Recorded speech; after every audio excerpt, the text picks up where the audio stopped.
এই বিদেশ প্রবাসী, আহা কি পরিমাণ মায়া লাগে। 12 ঘন্টা ডিউটি করে আবার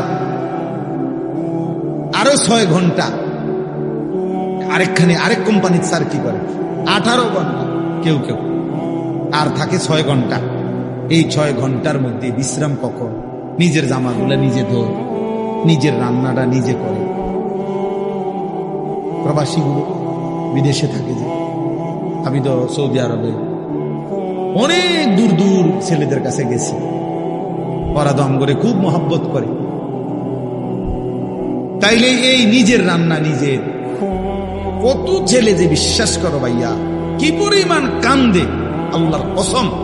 এটা যদি আমি দেখাইতে পারি, এখান থেকে এটা বিদেশ অনেক কষ্ট। এই কথাটা কইলে তুমি বুঝতে না ভাইয়া, অনেক কষ্ট। এটা কইলে তুমি বুঝতে না, এটা কইতে তো 1 মিনিট লাগছে, আর অনেক কষ্ট।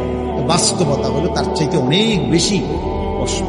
এই প্রখর রৌদ্রে, এই তীব্র রৌদ্রে, বিশেষ করে 12 ঘন্টা ডিউটি করে আসার পরে যখন একটা ছেলে বা একটা যুবক, তার একজন আপনজন কেউ নাই, আইসা নিজের 1 গ্লাস পানিটাও নিজে নিতে হয়, তো মনটারে হাহাকার লাগে যে আর কেউ তো নাই।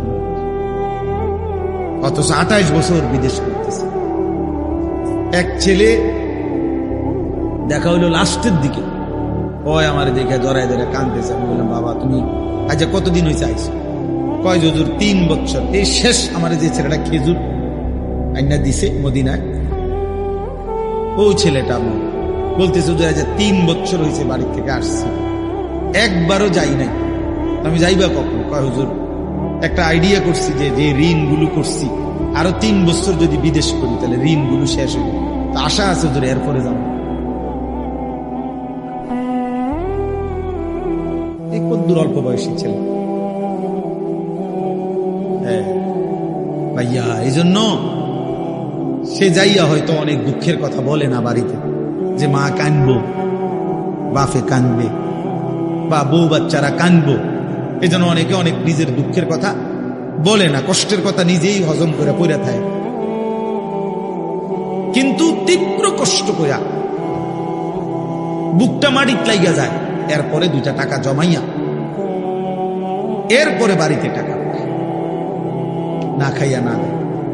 এই কখনো একটা দোকান থেকে একটা বার্গার, কখনো একটা 1 টুকরা মুরগি, একটা কিছু খাইয়া শুয়ালায়। ক্লান্তিতে আর ভাল লাগে না যে কিটা রাখবো, শরীরে আর কুলাইতেছে না, এতক্ষণ ডিউটি করে আইসে।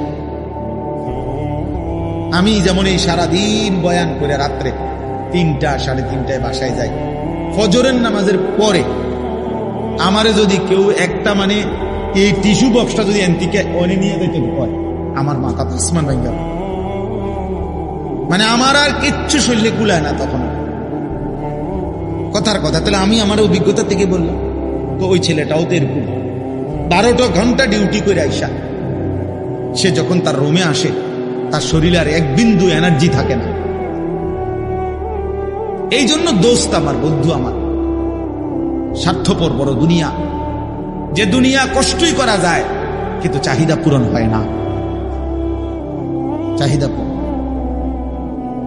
অসংখ্য যুবক আমারে বলছে প্রবাসী, হুজুর এই 12 বছরে কোনোদিনও হুজুর পরিবারকে শেষ পর্যন্ত চূড়ান্ত খুশি করতে পারি না। মাও নারাজ, বাপও নারাজ, বউ বাচ্চাও নারাজ। 5,000 টাকা দিলে কয়তে একটা বিদেশ করে, তে বুঝি তারাতে কেমনে 5,000 টাকা, তে বুঝি পারল না 10,000 টাকা দিতে। কথা বুঝেন না? অর্থাৎ সবাই মনে করে তে আরো দিতে হইতো। মাও নারাজ, বাপও নারাজ, পুতো নারাজ, জিও নারাজ, বউ নারাজ। এই হলো প্রবাসীর জীবন। প্রবাসী, এই এক প্রবাসী আমারে বলতেছে এইবার, এই তো আমার জড়াত, হুজুর আমরা কিচ্ছু নাই, আমার লাগে একটু দোয়া, আমগো কিচ্ছু নাই হুজুর। আমি কই না ভাই আছে, আল্লাহ যারা আছে সবাই। হে না, এ কান্দে আর কয় না আমার কিচ্ছু নাই। আমি এই সারাটা জীবন দিয়ে যাইতেছি, কেউ খুশি হয় না। আরো দিলে ভালো হইতো, আরো দিলে ভালো হইতো। এই জন্য দোস্ত স্বার্থপর। এই আমার একটা বয়ান আছে না এরকম, যে দুনিয়া বড় স্বার্থপর এই দুনিয়া। এই জন্য ভাইয়া শুধু দুনিয়া নিয়ে পড়ে থেকো না।